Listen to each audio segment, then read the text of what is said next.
Chelsea Football Club at this moment in time is a very interesting place. We win a game, but there is always controversy. And it looks like we finally understand why Noni Madueke has not made the squad. Pochettino was very explosive with his comments. It was short, it was snappy, and it was straight to the point. Literally, Noni Madueke can't hide. He can't literally defend himself. Ben Chilwell, it looks like he's got a hamstring injury and left us with 10 men. A lot of people lost their heads. I don't understand why. And finally, does it mean Armando Broja is going to get an opportunity against Fulham? I don't think so, and I've got evidence to suggest why I've come to my conclusion. Let's get into it. Let's break this down. Prepare yourself for Raheem Sterling, false 9.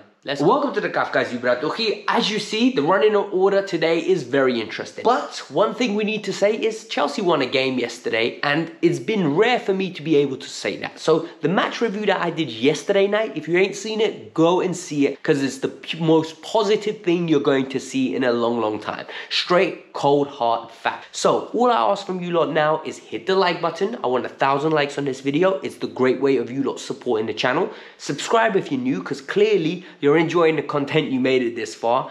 And finally, in the end of the video, I'm going to tag in last night's match. Go and watch it, leave your comments, let me know your thoughts on the game. Now, let's get started with it. So before the season, there was almost a debate. Who's going to be on the right wing for Chelsea? Everyone was like, Raheem Sterling's going to be a guaranteed starter, but Noni Madueke is going to push him. Noni Madueke is going to have a breakout season. Noni was amazing at the U21s. Noni is a player that was good at the back end of a season when we were absolutely horrible, absolutely trash. Yet, Noni's been non-existent. Noni comes back from the U21s, he picks up a hamstring injury, then he's just nowhere to be seen. He's been fit, hardly been playing, makes the bench here and there, and then he stops making the bench. And people are wondering, where is Noni Madueke? Well, yesterday, after the game, Pochettino was asked. Pochettino was literally flat asked, where is Noni Madueke? Has he got an injury? Pochettino goes, no, it was out of choice. So let me get this straight. Pochettino would rather have 2 goalkeepers, 3 youngsters that got no hope of getting onto the pitch on that bench, rather than a player that we bought from PSV for very good money. There's nearly 35 million pounds. And then he would rather literally have 2 keepers on the bench.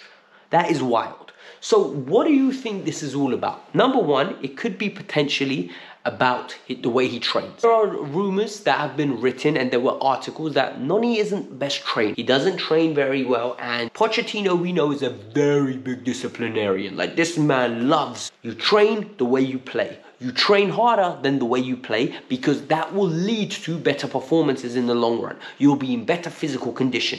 There are certain expectations. Then there was a video that went viral. I don't know whether that video happened last week, or it happened 2 weeks before, or it happened a year before. There have been numerous dates set. It was Noni Madueke in a nightclub. He was dancing, he was jumping up and down. And what I will say, footballers are allowed to have a personal life, people. They are allowed to go out, they are allowed to party, and they are allowed to switch off. When I finish my day job, I do not actively go and think about, okay, how am I going to prepare for tomorrow? I switch off, man. I have a nice day. I'll go out with my friends. I'll spend time with my wife.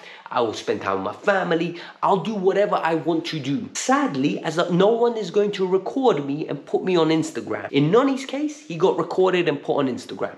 But what I am going to say, it does not make Noni look in the best light when he's got a hamstring injury and he's in a nightclub allegedly jumping up and down, like dancing. The reason I say it doesn't make him look nice, because number one, when you're dancing, you're using your hamstring that's already damaged.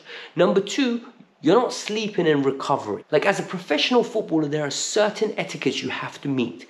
Eating right, sleeping right, and more importantly, looking after your body. He's not doing any one of those. He most probably wasn't even drinking in the club. But you know what? The perception of him being in a nightclub will get overblown. And Pochettino, I'm telling you now, after being the manager of Mbappe, and being the manager of Verratti, and being the manager of Neymar, and being a manager of Paredes, where there were strong egos, individuals that did not want to train properly. I'm telling you now, this man will actively want to set a standard in that dressing room. You will train the way I tell you. I am the boss. I will make an example of you if needed. Is this correct? Maybe it's not. But at the same time, it's Pochettino's dressing room. He's got a group of young young kids that he needs to set an example for. And these kids will learn off Noni Madueke's mistakes. I actually think this is Poch putting his foot down.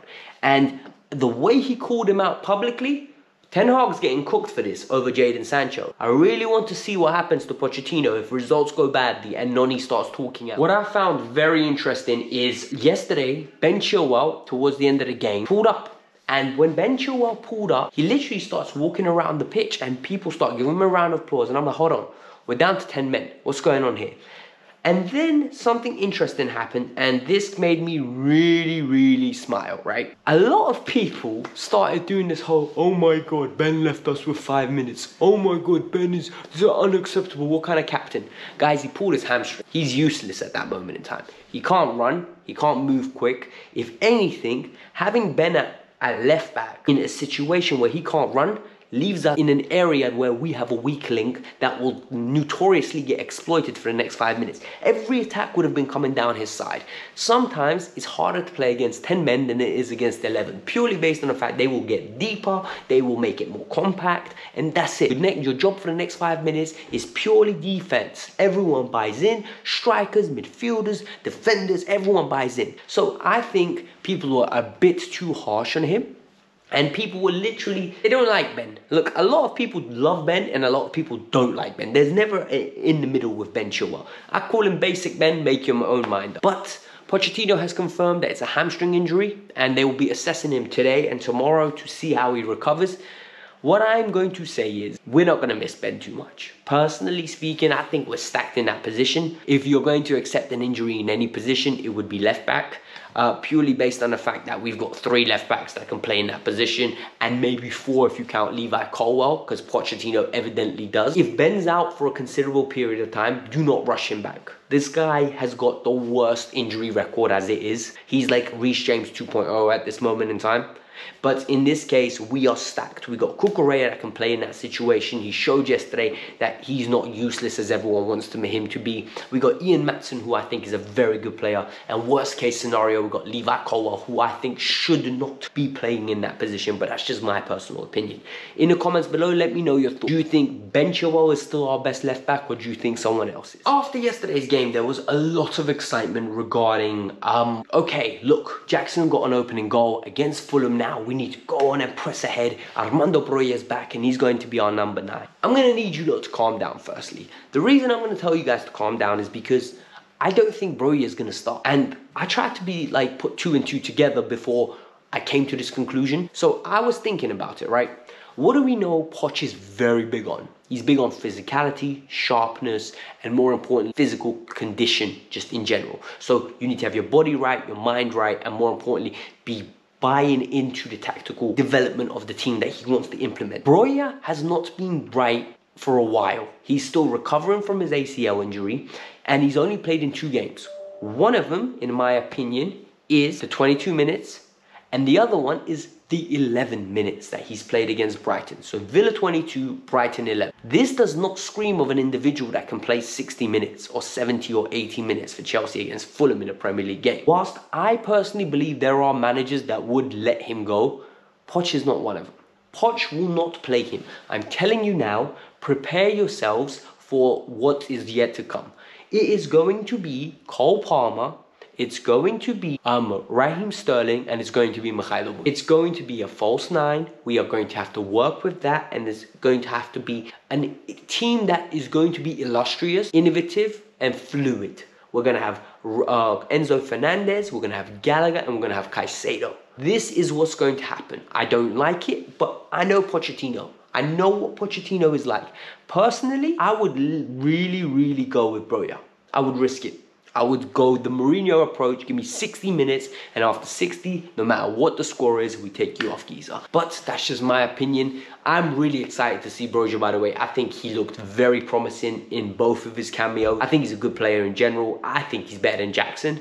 I really do. From what I've seen of him, he just looks like a very talented player. Jackson looks like a good player too. I just think they both need time and they both need to push each other, but at the same time, they need some support from the more experienced heads. Guys, hit the like button, subscribe to the channel, let me know your thoughts. Peace out, I'm out. Have a lovely day.